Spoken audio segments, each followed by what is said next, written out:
முல்லை கொடி போல் மெல்ல வளையும் சின்ன குடை போல் விரியும் இமையும் விழியும் பார்த்தால் ஆசை விளையும்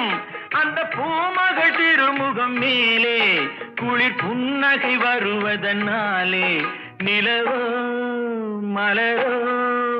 எதுவோ நான் பார்த்ததிலே அவள் ஒருத்தியை தான் நல்ல அழகி என்பேன் நல்ல அழகி என்பேன் நான் கேட்டதிலே அவள் வார்த்தையை தான் ஒரு கவிதை என்பேன் ஒரு கவிதை என்பேன்